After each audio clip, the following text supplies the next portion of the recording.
In this video, you are going to learn how to change video frame rates on the fly with Canon cinema cameras. There's no need to feel stuck choosing between 23.98 frames per second or 29.97 frames per second for your church's live broadcast. You can use both within the same service, and you can toggle different frame rates without interruption.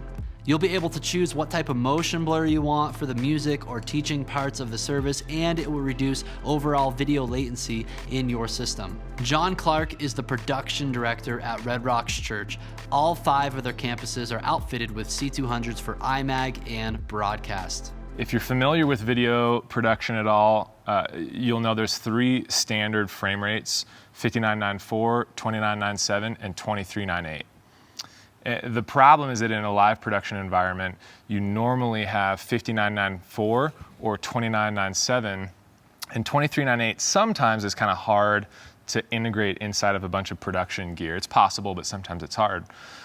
So the challenge with that is that even switching from 59.94 to 29.97 or 23.98, it's really challenging to do that live in a live environment without changing your entire video infrastructure. So Canon gave us a new firmware update that essentially allows the camera to communicate in 59.94 with a live video production environment, but then only show 30 frames or 24 frames to the 59.94. So the big problem that this solves for us is there's a lot of instances where we would love to shoot worship in 24 or 23.98 kind of style, so you get motion blur and it's really cinematic.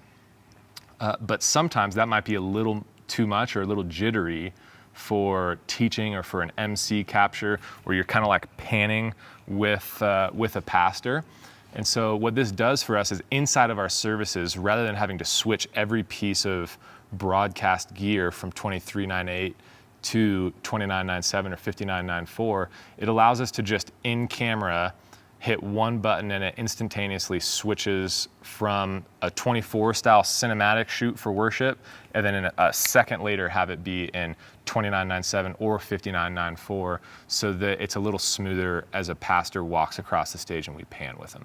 Another issue this solves is, since I'm using a Canon C200, this camera doesn't have Gen Lock. If you're on a C500, a C700, or a C300 Mark III, those are other cameras similar to this that have Gen Lock, but this one doesn't.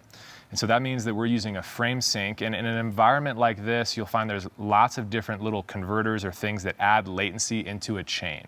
And so maybe where you're at, you have little things inside of your video chain that add latency. Well, if you're shooting at 23.98, a frame at 23.98 is a lot longer in time than a frame at 59.94.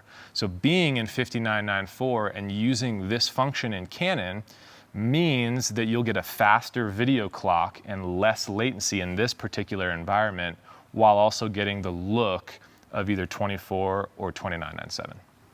All right, so here I am in the menu in the Assignable Buttons page, and I can go to the first one, and these are all of the different assignable buttons inside of the menu settings, and so I can just assign this one to 60/24 and this one to 60/30. So here I have my camera in 59.94 and it's showing 30 frames. So the camera's actually showing 30. The moment I hit this button, it switches to 24, and you can see it communicates instantaneously and changes right over to 24. I can change it back to 30, or I can take it off and it's in 59.94. I personally just have them assigned to 1 and 2 user-defined buttons, and it can just switch between 24. I'm kind of moving the camera so you can see it, and 30.